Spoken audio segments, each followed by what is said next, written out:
Putra seorang ahli pedang menolak untuk belajar ilmu pedang, dan malah memilih gagang pel sebagai senjata andalannya. Seluruh keluarganya mengira dia sudah gila, tetapi tanpa diduga, dengan sekali ayun, dia mengalahkan kakaknya yang telah belajar pedang selama 10 tahun. Ini karena di kehidupan sebelumnya, dia adalah raja senapan yang tak terkalahkan. Di dunia yang menjunjung tinggi pedang, semua orang menganggap senapan sebagai senjata yang tidak berguna, dan untuk membuktikan kepada dunia bahwa senapan adalah raja dari segala senjata, dia menggunakan tombak panjang untuk memadamkan perang kerajaan yang telah berlangsung selama 100 tahun. Setelah mencapai kesuksesan, dia seharusnya mendapatkan kehormatan tertinggi, tetapi karena jasanya yang terlalu besar, dia justru menimbulkan kecurigaan kaisar. Akhirnya, dia dibunuh oleh para ahli yang dikirim oleh kaisar. Ketika dia terbangun lagi, dia sudah berada di kandang kuda, melihat tubuhnya yang masih muda, dan lingkungan sekitarnya yang familiar. Yosua segera menyadari bahwa dia telah terlahir kembali. Api dendam langsung berkobar di hatinya.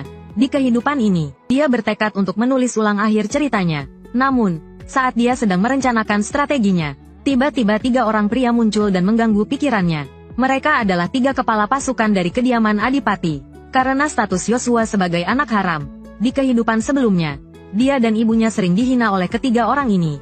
Dan sekarang, dengan ingatannya dari kehidupan sebelumnya, dia tidak akan membiarkan hal itu terjadi lagi. Memikirkan hal ini, Yosua menutup matanya, berusaha mengingat cara mengumpulkan sihir dari kehidupan sebelumnya. Dalam sekejap, energi yang kuat memenuhi kedua tinjunya. Para kepala pasukan tidak menyadari perubahannya, dan langsung mengambil tongkat kayu untuk menghajar anak haram di depan mereka.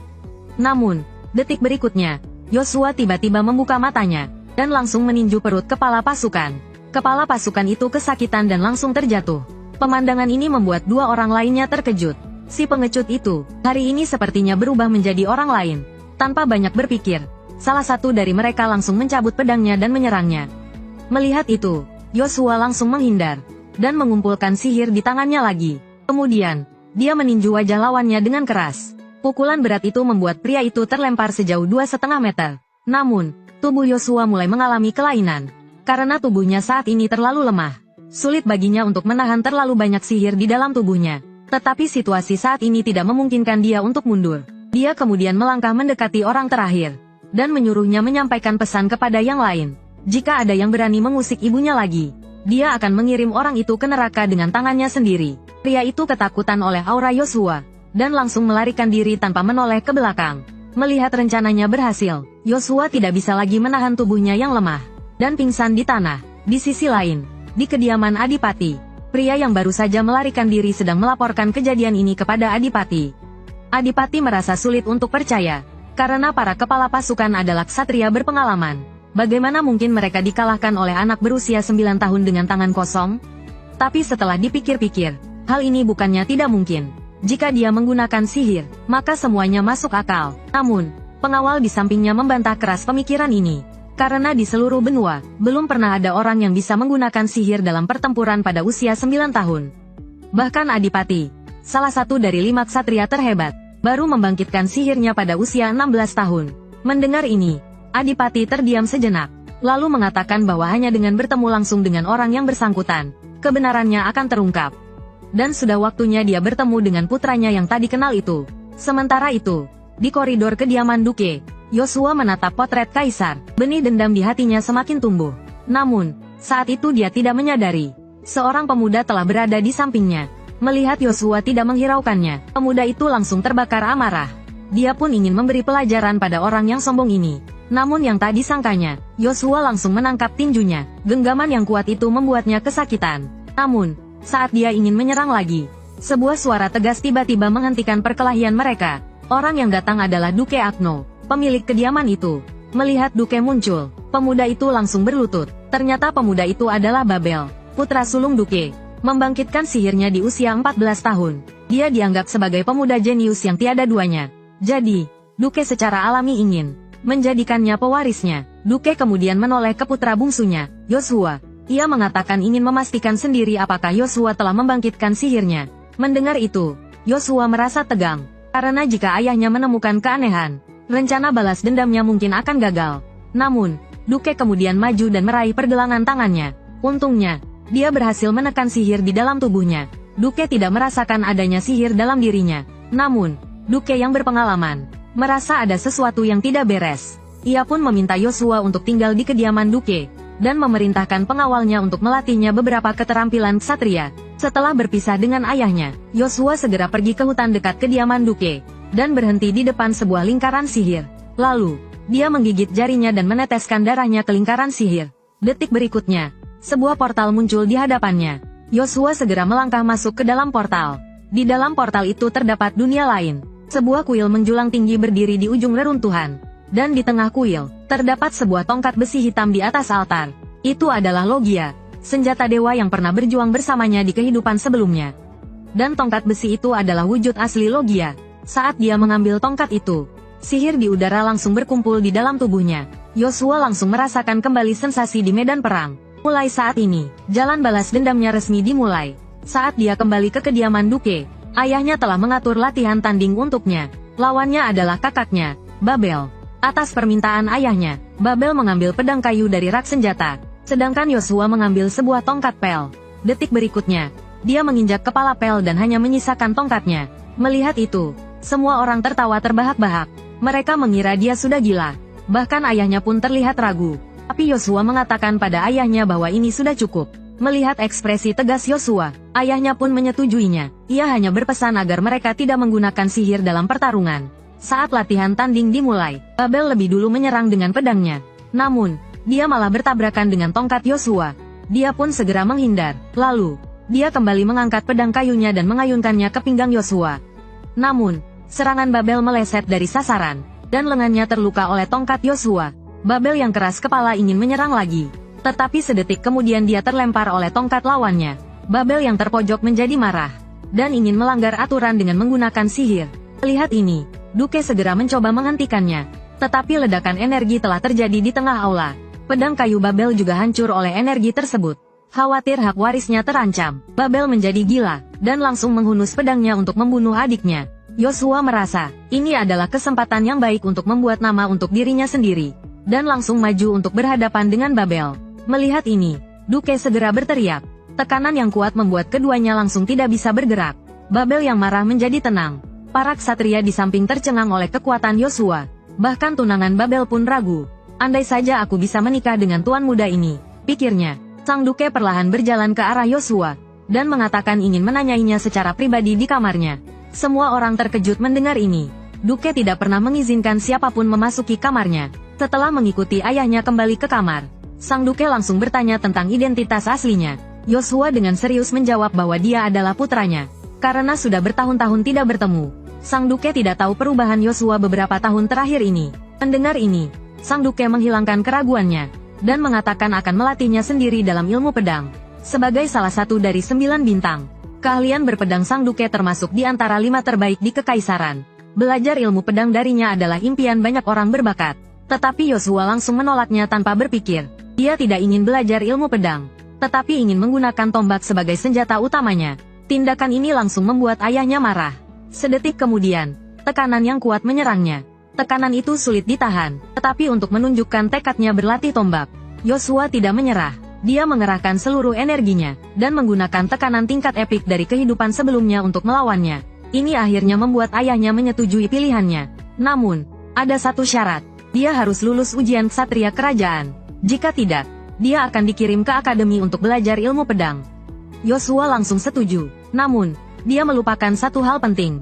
Ibu tirinya yang jahat juga anggota keluarga kerajaan. Ibu tirinya, setelah mendengar bahwa putra kandungnya telah dikalahkan, langsung menamparkan pengawalnya. Dia tidak bisa menerima bahwa sihir seorang sampah lebih kuat daripada putranya.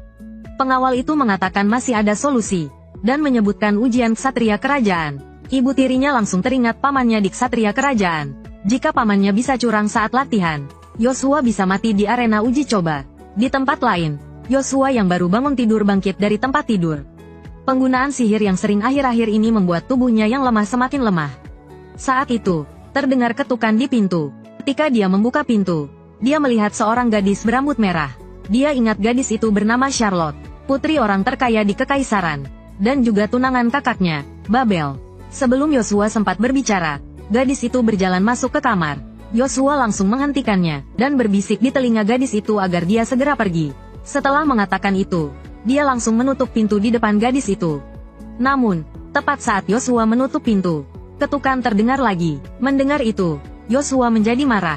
Apakah gadis ini tidak mengerti apa yang kukatakan? Tapi ketika dia membuka pintu dengan marah, seorang ksatria muda berdiri di luar. Setelah melihat Yosua, ksatria itu langsung menyatakan keinginannya untuk menjadi pengikutnya. Mendengar itu, Yosua terkejut, lalu teringat di kehidupan sebelumnya. Untuk menghindari kecurigaan kaisar, dia hampir menolak semua kesempatan untuk merekrut bawahan. Tapi sekarang, untuk menyelesaikan misi balas dendamnya, merekrut orang-orang yang cakap menjadi bawahannya sangatlah penting. Dalam ingatannya, ksatria kelas C ini bernama Kain, seorang yang adil dan setia. Di kehidupan sebelumnya, dia adalah pengikut Babel. Namun sekarang, dia ingin menjadi pengikutnya. Tentu saja Yosua tidak punya alasan untuk menolak orang berbakat seperti itu. Dia kemudian memberi Kain tugas pertamanya sebagai pengikut, yaitu mengumpulkan semua centurion di kediamannya ke lapangan latihan. Melihat kemunculan Kain dan Yosua, semua orang bingung mengapa mereka dipanggil ke sana. Saat itu, Yosua berjalan langsung ke depan semua orang, dan menyatakan bahwa dia yang akan memimpin latihan hari ini. Mendengar ini, semua orang terkejut.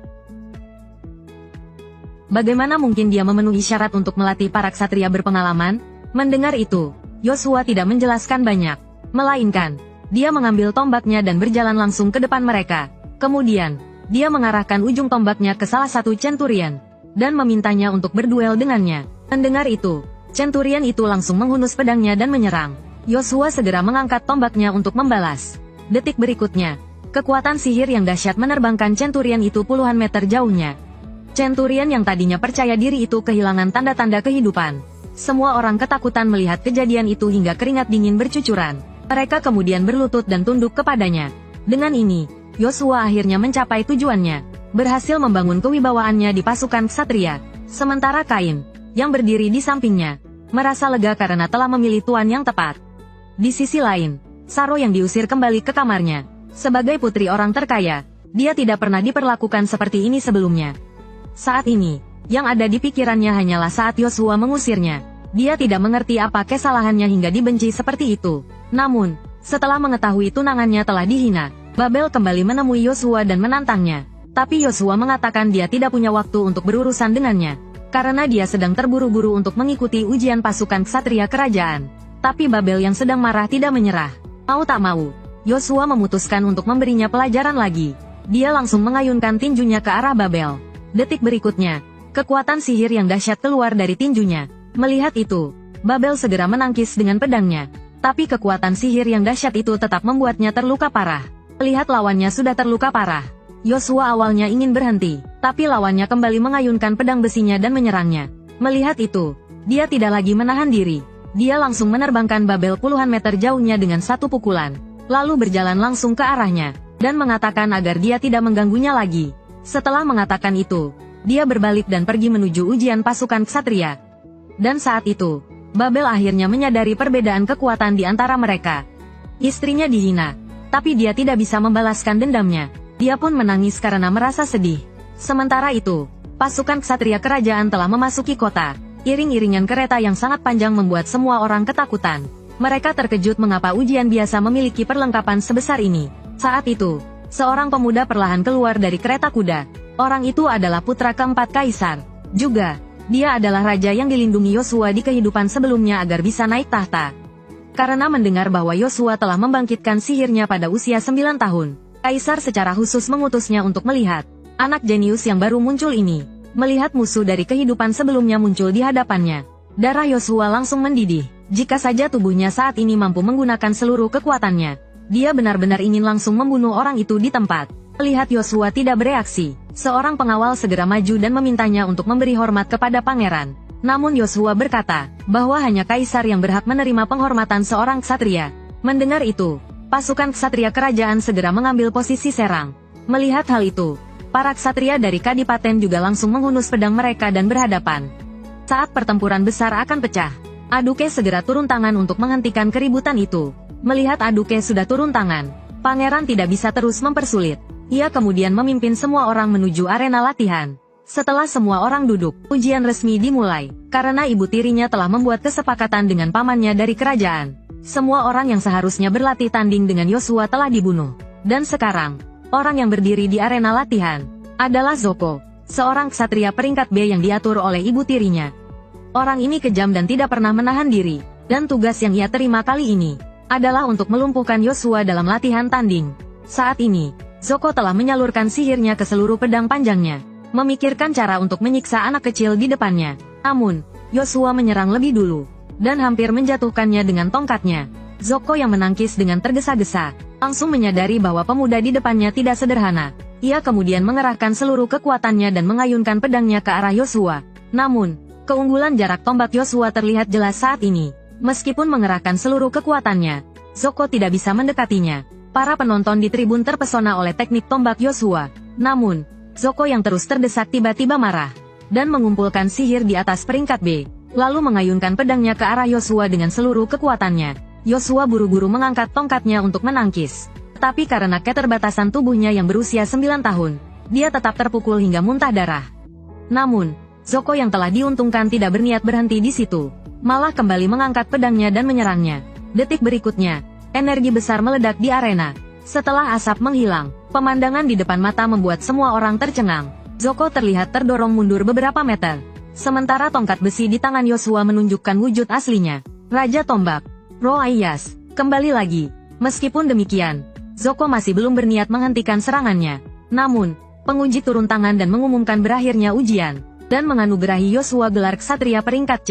Ia menjadi orang termuda dalam sejarah yang membangkitkan sihirnya. Pada pertemuan di Kadipaten malam itu, semua orang memuji penampilan Yoshua hari ini. Mereka semua mengatakan bahwa dia adalah kandidat terbaik untuk mewarisi gelar Aduke. Bahkan Aduke yang biasanya serius pun tersenyum. Namun, saat itu, Chiffon yang mendukung Babel mengajukan keberatan. Ia mengatakan bahwa beberapa hari yang lalu Yoshua masih orang yang terlupakan, dan tiba-tiba menjadi kuat pasti karena bantuan kekuatan monster tertentu. Setelah perkataan itu, ruang pertemuan menjadi riuh. Melihat kata-katanya berpengaruh, Chiffon melanjutkan dengan menunjukkan senjata yang digunakan Yoshua dalam latihan tanding. Senjata itu jelas hanya tongkat besi, tetapi bisa berubah bentuk dengan bebas. Bukankah itu sudah cukup membuktikan bahwa itu adalah senjata iblis?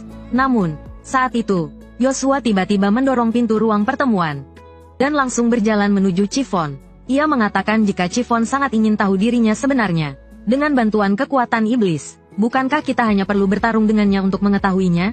Mendengar ini, Chiffon diam-diam menggertakkan giginya. Dalam hatinya, dia mengutuk kelicikan Yoshua. Jika dia benar-benar melawan tuan muda ini, dia tidak hanya akan dituduh melawan tuan, tetapi juga mungkin menimbulkan kemarahan seluruh keluarga Duke. Saat itu, Duke tiba-tiba angkat bicara dan menghentikan pertengkaran mereka. Dia berkata jika putranya benar-benar menggunakan kekuatan iblis, bagaimana mungkin dia bisa lolos dari mata para penyihir kerajaan yang hadir? Karena para penyihir profesional tidak keberatan, maka kekuatan Yoshua tidak perlu diragukan lagi. Mendengar Duke telah menyatakan pendapatnya, semua pengikutnya juga menyatakan setuju. Namun, saat itu Babel tiba-tiba menerobos masuk. Setelah memberi hormat kepada ayahnya, dia segera menyatakan keinginannya untuk melepaskan posisi pewaris. Duke terkejut mendengarnya. Apakah anak ini menjadi bodoh setelah dipukul oleh adiknya? Namun Babel menjelaskan bahwa dia hanya ingin mengikuti aturan keluarga, dan bersaing secara adil dengan kemampuannya sendiri. Mendengar ini, Duke merasa bangga. Dia tiba-tiba merasa kedua putranya telah dewasa. Sementara itu, di kamar istri Duke, Chiffon melaporkan semuanya kepada ibu tirinya. Mendengar berita ini, ibu tirinya langsung marah besar. Dia menjatuhkan botol anggur di atas meja. Dia sudah cukup pusing karena rencananya untuk menyingkirkan Yoshua dalam ujian telah gagal. Dan sekarang putranya sendiri membuat masalah seperti ini. Memikirkan hal ini, ibu tirinya segera mengancam Chiffon. Dia menuntutnya untuk melakukan apapun yang diperlukan untuk mengusir Yoshua dari kediaman Duke. Jika tidak, dia akan memberitahu Duke tentang rahasia di antara mereka. Mendengar ini, Chiffon langsung tegang. Dia berkata bahwa dia pasti akan melakukan yang terbaik. Sementara itu, Yoshua kembali ke kamarnya bersama ayahnya. Ayahnya berkata, untuk menguji dia, dia akan membawanya untuk membasmi iblis. Dia kemudian mengeluarkan cincin ajaib dan memberikannya kepadanya. Dia berkata bahwa itu adalah artefak ajaib yang dibuat oleh Master Menara Sihir. Selama kekuatan sihir disalurkan ke cincin, pengguna akan langsung mengenakan baju zirah. Yoshua mendapatkan cincin ajaib itu seperti harta karun. Dia segera bergegas ke konvoi untuk berangkat bersama ayahnya. Namun, pangeran tiba-tiba muncul dan menghalangi jalannya. Dia berkata bahwa dia sangat mengagumi kekuatan Yoshua, dan berharap dia bisa bergabung dengan ksatria kerajaan. Mendengar ini, Yoshua merasa mual. Di kehidupan sebelumnya, dia telah ditipu oleh kata-kata palsunya. yang menyebabkan dia mengorbankan dirinya sendiri tetapi dibunuh secara diam-diam. Sekarang setelah dia hidup kembali, giliran dia yang dimanipulasi. Memikirkan hal ini, Yosua langsung menolak ajakan pangeran. Dia kemudian berbalik dan bergabung dengan konvoi ayahnya. Setelah 2,5 hari perjalanan siang dan malam, mereka akhirnya tiba di wilayah dekat hutan hitam. Mendengar Duke telah tiba, Tuan Gemuk segera keluar untuk menyambutnya bersama putrinya. Sikapnya yang menjilat membuat semua orang merasa jijik. Bahkan bawahannya sendiri memandang rendah dirinya. Saat itu, Tuan Gemuk memperhatikan Yosua di samping Duke. Dia berkata bahwa dia belum pernah melihat tuan muda ini sebelumnya. Chiffon diam-diam memberitahunya bahwa ini adalah anak haram Duke. Mendengar bahwa Yosua bukan keturunan bangsawan murni, senyum di wajah Tuan Gemuk langsung menghilang. Dia berbalik dan memaki Yosua. Bajingan. Melihat ini, Duke tidak repot-repot berbicara dengannya. Dia kemudian menyuruhnya untuk segera menunjukkan jalan ke tempat pembasmian. Setelah sampai di tempat tujuan, mereka segera mendiskusikan rencana untuk menghadapi iblis. Sementara itu, Yosua diam-diam memasuki hutan hitam sendirian. Karena ada batu ajaib yang mengandung kekuatan kuno di sana. Kekuatan batu purba dapat meningkatkan sihir penggunanya. Langsung sebanyak 2 tingkat, hingga ia terlahir kembali. Hanya 5 batu yang ditemukan manusia. Dengan tubuhnya yang baru berusia 9 tahun, Yosua tentu bukan tandingan raksasa itu. Ia lalu melanjutkan perjalanan ke dalam hutan untuk mencari batu purba. Sementara itu, di perkemahan, monster telah menyerang. Satria menderita banyak korban jiwa karena serangan mendadak itu. Saat itu, Chiffon, komandan Ksatria, maju. Ia segera mengatur formasi dan membuat pasukan kembali teratur. Namun, masalah belum selesai. Raksasa sihir hitam yang kuat juga muncul. Sebagai satu-satunya Ksatria peringkat B di pasukan, Chiffon terpaksa melawan raksasa itu. Namun, hanya dengan 1 serangan, ia terpental oleh palu raksasa. Melihat itu, para Ksatria lain segera melarikan diri. Di saat genting, sesosok muncul dari belakang. Orang itu adalah Duke, salah satu dari 9 bintang kekaisaran. Tanpa basa-basi, ia langsung berjalan menuju monster itu. Lalu, ia melancarkan 1000 tebasan. Ratusan monster langsung lenyap. Si Gemuk menyadari Yosua menghilang. Ia segera menghasut yang lain, dengan mengatakan Yosua melarikan diri untuk menyelamatkan diri. Mendengar itu, semua orang mulai berdiskusi. Mereka tak menyangka tuan muda yang dibanggakan ternyata pengecut. Namun, monster belum berhenti menyerang.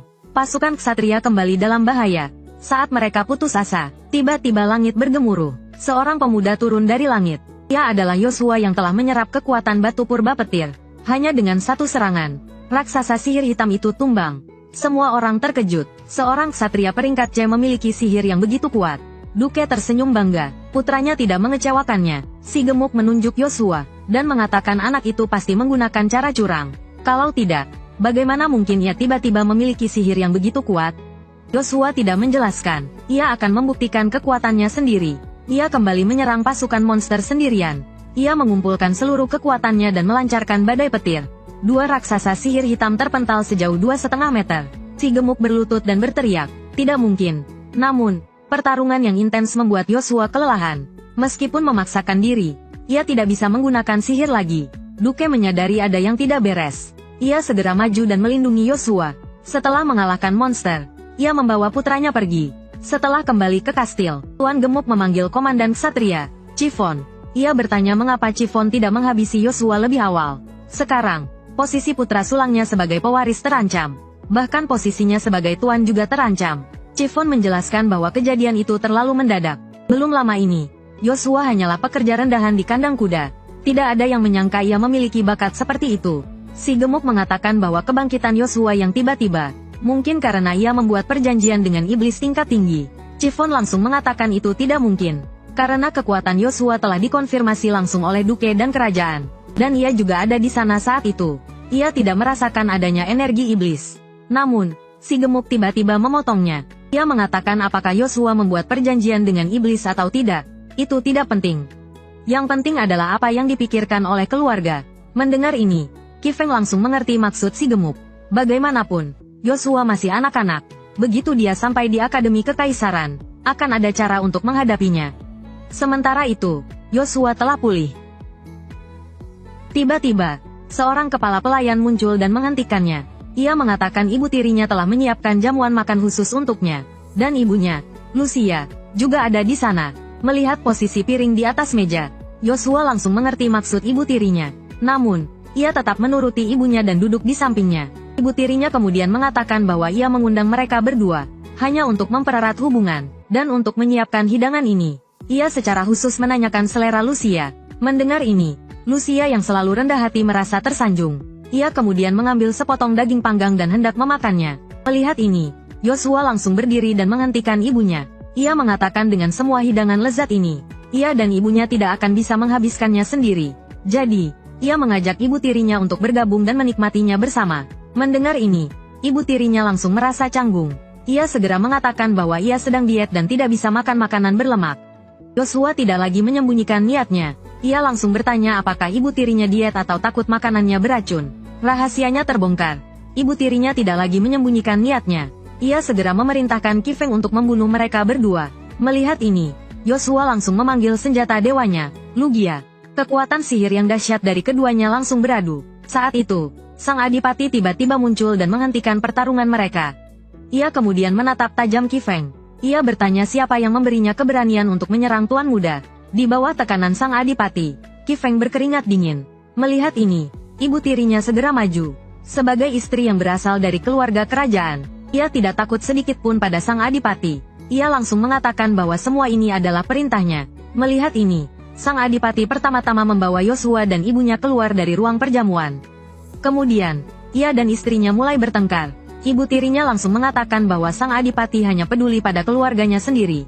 Dan ia juga tidak menikah dengan sang adipati atas kemauannya sendiri. Jadi, baginya, putranya adalah segalanya. Ia akan melakukan apapun untuk melindungi posisi putranya. Mendengar ini, sang adipati tiba-tiba menunjukkan ekspresi kejam. Ia langsung mengatakan bahwa jika ada yang berani merusak kepentingan keluarga, siapapun itu, ia tidak akan memaafkannya. Keesokan harinya, Joshua bersiap untuk pergi ke Akademi Kekaisaran di ibu kota bersama ayahnya. Tiba-tiba, sebuah suara terdengar dari belakang. Orang itu adalah Nona Charlotte, putri orang terkaya di Kekaisaran. Ia melewati rombongan dan langsung berlari ke arah Joshua. Melihat ini, Joshua bertanya dengan bingung apa yang ia inginkan. Charlotte kemudian mengeluarkan arloji saku emas dari sakunya. Ia mengatakan bahwa itu adalah tanda khusus keluarganya. Ia berharap Joshua dapat berkunjung ke rumahnya setelah tiba di ibu kota. Adegan ini langsung menarik perhatian para ksatria lainnya. Mereka mulai berspekulasi tentang hubungan keduanya.